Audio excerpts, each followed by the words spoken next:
میں اس ڈاکٹر کے پیچھے بھاگتی رہی، پتہ نہیں کیوں وہ چل رہا تھا اور میں بھاگ رہی تھی، لیکن میں اس کے قریب نہیں پہنچی۔ اس نے 2-3 ٹرن لی اور میں نے بھی وہی ٹرن لی اور پھر وہ غائب ہو گیا۔ اب میں حیران تھی، جیسے مطلب یہاں یہ چھپا ہوا ہے مجھ سے کسی کمرے میں۔ مجھے ایسا لگا کہ شاید اس ہاسپٹل میں کوئی ہے جو مجھے چھپ چھپ کے دیکھتا ہے، یا میرے شام کے ٹائم جو گلیوں میں جو مجھے نظر آتا ہے یہ وہی ہے۔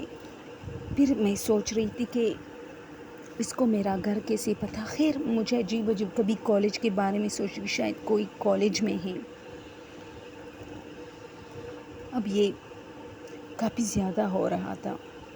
میں نے سوچا کہ کسی کمرے میں جاؤں، کسی وارڈ میں جاؤں، کھڑا ہوگا دیکھ لوں، لیکن ہمت نہیں تھی۔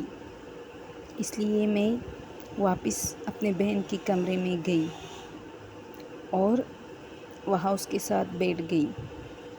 چند دیر بعد پھر دوسرا ڈاکٹر، تیسرا، میں نے ان ڈاکٹر سے پوچھا کہ ابھی جو آیا تھا، انہوں نے کہا کس ٹائم انہوں نے چیک اپ کیے۔ میں نے ٹائم بتائی اور فائل بھی دکھائی، کیونکہ ہر ڈاکٹر چیک اپ کرنے کے بعد فائل میں لکھتا ہے، یہ آپ لوگ کو پتہ ہوگا، جو فائل مریض کا ہوتا ہے اس میں لکھتا ہے کہ مطلب کیا کیا ڈوز دی ہے اس طرح۔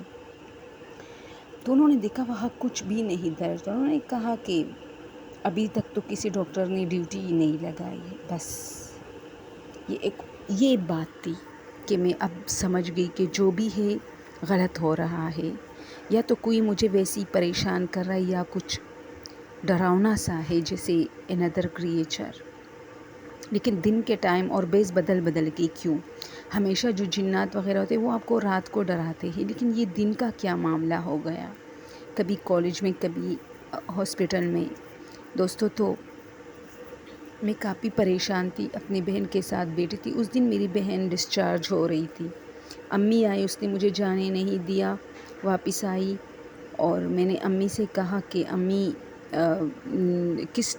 کب تک ڈسچارج ہوگی؟ تو انہوں نے کہا کہ شام تک انشاءاللہ ساری کارروائی جو ہوتی ہے ہاسپٹل کی، اپنی فائلیں وغیرہ ساری جو پیمنٹ ہوتے وہ جمع کرنا، سب کچھ امی کر رہی تھی۔ تو میں بیٹھی تھی بس مزے سے، کبھی کینٹین جاتی، کبھی چائے، لیکن چھپ چھپ کے میری آنکھیں اس شخص کو ڈھونڈ رہی تھی۔ اور پتہ نہیں کیوں دوستو، وہ کہتے ہیں مجھے جیسے اچھا لگا تھا، جیسے کہ وہ مجھے دیکھے، چھپ چھپ کے وہ مجھے ملے۔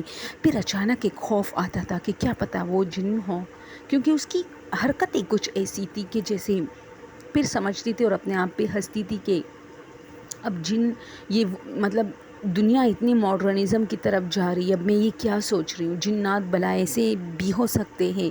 خیر شام ہو گئی، ہم ڈسچارج ہو گئے اور ہم اپنے گھر کی اور چلنے لگے۔ رکشے میں بیٹھ کے ہم لوگ اپنے گھر آئے، اور امی نے جو ہے رکشہ گلیوں کے اندر بھی مطلب لے کے آئی، بڑی بڑی گلی آئی ہماری، تو تاکہ میری بہن کو مطلب پیدل نہ جانا پڑے، اور اسی طرح ہم لوگ اپنے گھر پہنچے۔ اس رات تو میں نے اس کو نہیں دیکھا، لیکن میں بہت مس کر رہی تھی اسے۔